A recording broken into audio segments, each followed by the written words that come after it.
Keep in mind, leg workouts shouldn't only be squats, leg press, leg extensions. Okay, that's only working out the quads. There's another muscle group in your legs called the hamstrings. Work them out.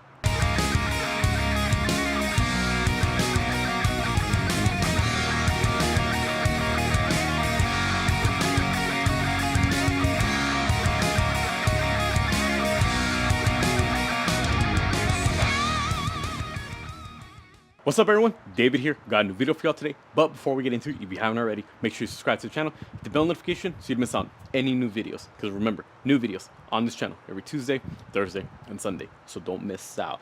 Now today, we're talking about leg workouts, specifically one muscle group behind your thighs, that be the hamstrings right here. Go to any gym, look at any video of a bodybuilder working out their legs. I guarantee you're going to be seeing a majority of the work and a majority of the exercises being done for the quads. You see some type of squat, anything on the leg press, leg extensions, any type of lunge. It's just so much work for the quadricep muscles. But we never see quite as much workouts being done for the hamstrings, the muscle behind your thigh. Why is that? Probably because it's not visible. Okay, we tend to work out the muscle groups that are more visible when we look at ourselves in the mirror or if someone's looking at us. Why do you think so many of these gym bros, they work so much on the chest, the abs, the biceps, but they don't quite work out as much of their back, you know, their triceps? You don't see these muscles doesn't mean that you shouldn't be working them out. Same thing goes for your legs. Just because you see your quads doesn't mean that's the only muscle group in your leg. You also got to be working out the hammies, the hamstrings, whether that be for athletic performance, whether it be for aesthetics, whether it be for strength, whatever it is. Work out your hamstrings. It is essential. It is a muscle group just like any other muscle group in your body. It deserves as equal amount, if not more, attention. So before we get into it, what exactly do the hamstrings allow us to do? Well, realistically, they serve two big purposes. The first purpose is the obvious, that be bending your knee, or knee flexion for you nerds out there. Pretty much just bending the knee, bringing your heel up like this, all that is responsible by the hamstring. But what many people don't really know is that the hamstring actually crosses two joints. Okay, it crosses the knee joints, that's why it's allowed us to bend the knee, but our hammy, this muscle right here, also crosses to the hip joints. So what does that allow us to do? It allows us to extend at the hip, pretty much locking our hips out. That's why people will do exercises such as RDLs for their hamstrings. So just for a little side note, RDLs, if you are going to be doing them for the hamstring specifically, try to emphasize having that knee more locked out. Try to put most of the emphasis on just bending at the hip. Feel the stretch right here behind your leg, feel the stretch in the hamstring, and then lock it out. But aside from that, that's not the main two exercises we're going to be going over in this video. The first exercise being a back extension. Now, many different gyms have different variations of a back extension depending on if they're slightly built different due to the manufacturer or the brand that you bought it from. But essentially, they all work the same way and they're all built essentially with the same concept. You got a foot roller in the back that you use to anchor your feet, and then you got a pad right here in the front that you bend your hips over like this.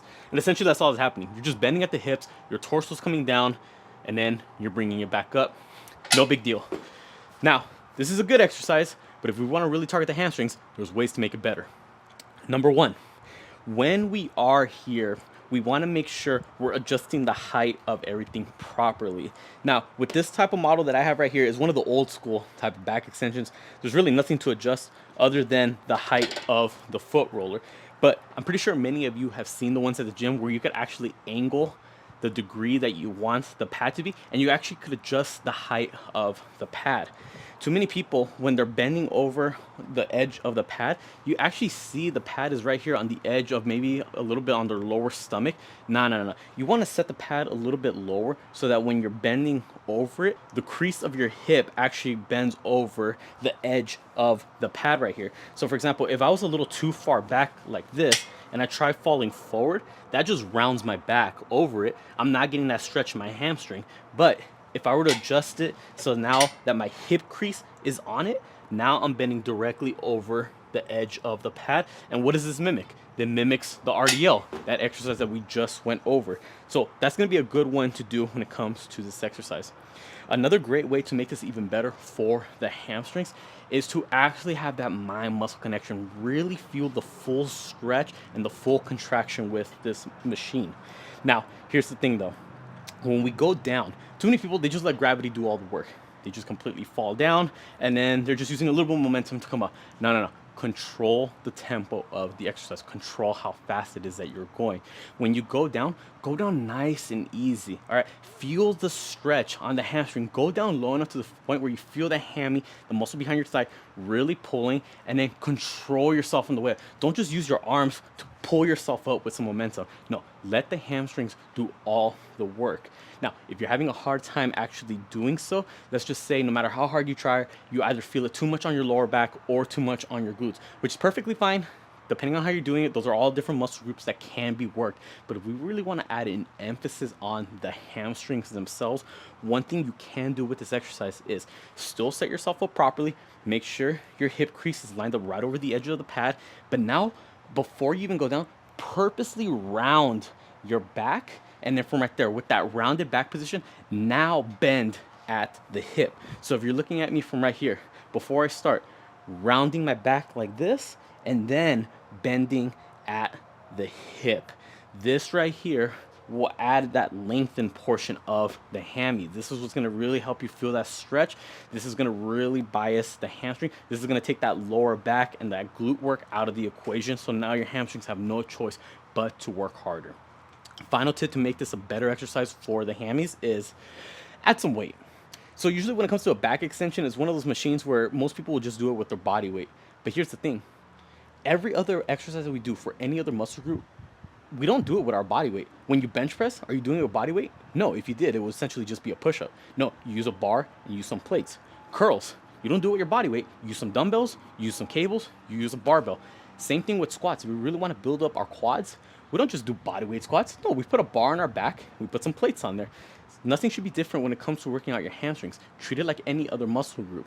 You want to see some improvements, you want to see some growth, you want to see better defined hamstrings, go ahead and add some weight to it. So once you get to the point where you can get a good amount of good reps with good quality form with your body weight, go ahead and throw some weight on it. Whether that be you're hugging a plate as you're going down, whether that be you have a barbell on the ground or some dumbbells and you're holding them, regardless, your body weight will only get you so far with this type of movement. Eventually, you might have to get to the point where you have to add some type of external load. You have to add some type of weight to it to give your hamstrings a new challenge.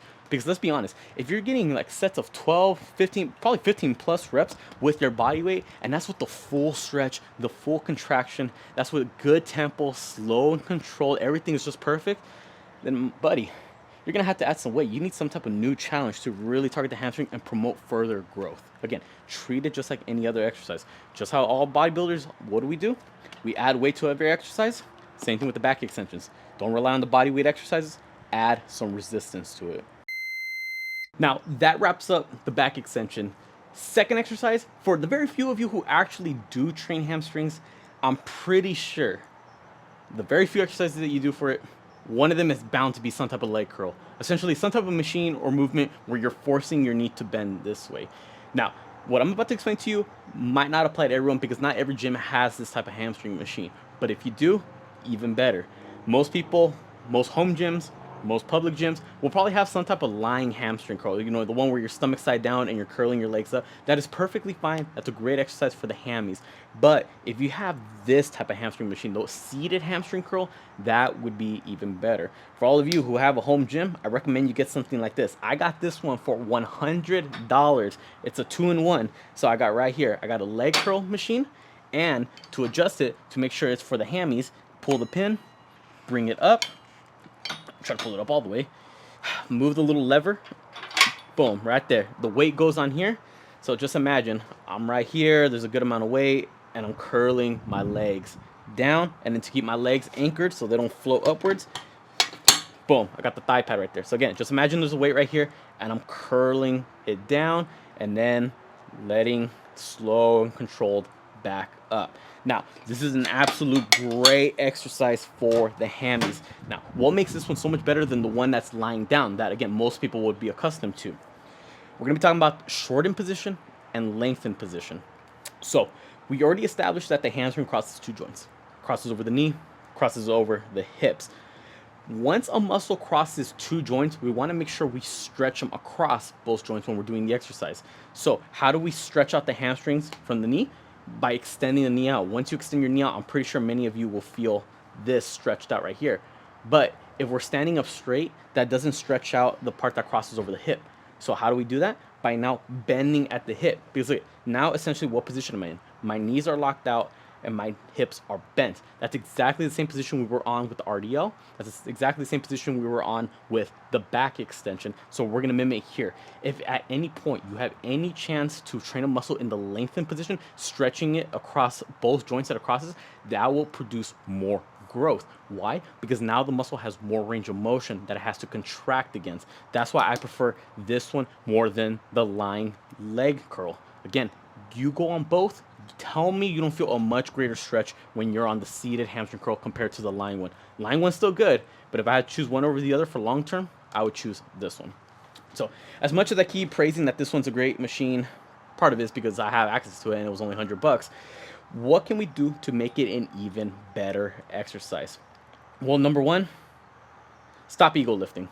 Okay, no matter how much weight you're gonna put, if you're not doing it with correct form, you're not gonna see as much growth in the muscle group that you're trying to target as you would otherwise if you were to do it with a decent amount of weight and with good proper form and a good controlled tempo. How many times have you seen people go on this machine and they're just like really just yanking it like this? Their form just completely goes out the window. They're just focusing on getting the weight from point A to point B. No. Anyone can get weight from point A to point B, but how efficiently you get it to those 2 points, that's what matters. So when it comes to this exercise right here, number one thing I can say is go ahead and lighten the weight and really focus on controlling it on the way when you're contracting the muscle. And then when you're letting it down, extending it, stretching out the muscle, go slow and controlled. Same thing we talked about with the back extensions, same thing applies here. When you're stretching that muscle out, when you're letting the weight down, nice and controlled. And that shouldn't just be for these two movements. If your goal is to build muscle, bodybuilding, get bigger gains, then you got to really emphasize the eccentrics. The eccentric portion of any lift is the part where you're actually stretching out the muscle. All right, the more you emphasize there, the more results you're going to get. There's more growth that can be promoted by really emphasizing a slow and controlled stretch compared to the actual contraction portion of the lift. So in this case, the eccentric will be this part right here, the part where I'm letting the weight back down and I'm feeling the stretch behind my hamstring. Go slow and controlled. Don't just let gravity do all the work and boom, shoot your legs up. So that's going to be the first one. Second one is going to be a little bit more aimed for the hips right here. We already said lengthen position, bending at the hips, extending at the knees. I feel the stretch already right here. It's like I'm bending over to try to touch my toes. You want to make this even better? The hips right here, turn them. So instead of right here, no. I'm going to turn them a little bit more. Think of it like you're trying to straighten out your lower back. If your lower back is rounded right here, think about what you do for a deadlift when you want to get that lower back straightened out. You turn your hips this way. You rotate them forward. Boom. And just by doing that, I already feel more of a stretch in the hamstring. And it's the same thing when you do an RDL. When you do an RDL on the way down, when you go about it, do you go down with your lower back rounded or you try to keep your back straight? Same thing here. Again, emphasize keeping that lower back straight. Boom. Stick it out. Rotate the hips. That's going to be a bigger stretch, more growth. And lastly, now that I actually got some weight on here, it'll be a lot easier to demonstrate. When we are actually setting ourselves up in this position, full ranges of motion are going to be key. Just how we're emphasizing going slow and controlled on the way down, letting the weight down. You see how the weight's coming down? I'm going slow, nice and steady. I want that full stretch. Too many times with any exercise, such as lat pull downs, bench press, you don't lock out the arms all the way. On lat pull down, you don't go all the way out. Squats, you're only doing quarter squats. No. Get the full stretch. Yes, bring the weight down all the way. And then on the way up, don't just stop halfway. You see how my knees are still bent? No, lock out those knees. Feel the stretch. This is important. The stretched out portion of any lift is where the most growth can be promoted. The whole goal is to have muscle growth. We do so by placing load in the stretch position of a muscle and then contract it. So how can we have that if we're not even in the stretched out position? Look, my knees are still bent. No. Stretch it out. Boom. Now it's fully stretched. And now I have the load, the weight to contract against. Again, full ranges of motion is going to be key. That's what you want for any exercise, especially for this one. Don't cheat yourself out of gains. Go ahead and light up the weight if you can. If you can't fully go through a full range of motion, then it's too heavy, and that's okay. If your goal is to build up as much muscle as you can, you're training for looks, for aesthetics, then you shouldn't be concerning yourself with how much weight exactly is on the bar or on the machine or on the cable stack. No, your goal is just to lift enough for you to feel a right amount of struggle between a certain targeted rep range. Okay, so I don't care if you're lifting 100 pounds or 200 pounds. If your goal was 8 to 12 reps, then you should be able to struggle within 8 to 12 rep ranges. Depending on the day, that 8 to 12, you'll only be able to lift 150 pounds. And on other days, that 8 to 12, you'll get enough resistance from 200. Regardless, whatever weight it is that you are going to be lifting, whatever rep range it is that you're choosing, you have to push yourself to the point where you can get maybe 1, maybe 2 reps at the end of it. You don't always have to go to failure when it comes to your sets, okay? You only have to push hard enough to the point where when you're done with that set, you could have done 1, maybe 2 more reps. Again, not always going to failure, but close to failure. And that goes with any exercise. So there you have it, everyone. 2 amazing exercises for the hamstrings, and I'm just giving you the tips that I've used to make them even better. Again, hamstrings, real important. I had a professor in college who said, as Americans, we do not train our hamstrings enough. Okay, too many times we see so much quad work, not enough hamstring work. So it doesn't matter what type of RDO you do, it doesn't matter what type of leg curl, whether it be a cable machine, whether it be a back extension machine, barbell, do what you got to do. Actually work your hamstrings. They're muscle in your legs, just like the quads. So let's train them like the quads. All right, stop treating them like the middle child. Stop neglecting them. Just because you can't see them doesn't mean it's not there. Your hamstrings are important, whether that be training for looks as a bodybuilder or whether it be for performance and you're an athlete. Regardless, hamstrings are important. It's not always about the quads. That's how knee injuries happens, because we got weak hamstrings. Let's address them. Let's work them, see some results for them. So comment down below if these tips were helpful. Comment down below what are your go-to exercises for the hamstrings, or if you were to do these type of exercises, what else can you add on to it? What additional tips would you include to make them even better for the goal of building up the hammies? Let's try to help each other out. Also, be sure to comment down below any other video suggestions you'd like to see me do, whether it be about mindset, motivation, nutrition, diets, workouts, programs, whatever it is. Comment down below. I'd be more than happy to help y'all out. Be sure to subscribe not just to my channel, but my girlfriend's channel and our couple's channel, so you don't miss out on any new videos. Because remember, new videos every week across the board for all 3 channels. For this channel specifically, new videos every Tuesday, Thursday, and Sunday. So don't miss out. And then Instagram and TikTok, same thing. Be sure to follow me on my accounts, girlfriend's accounts, couple's accounts. I put all the links down in the description below. With that being said, I'll catch y'all next time.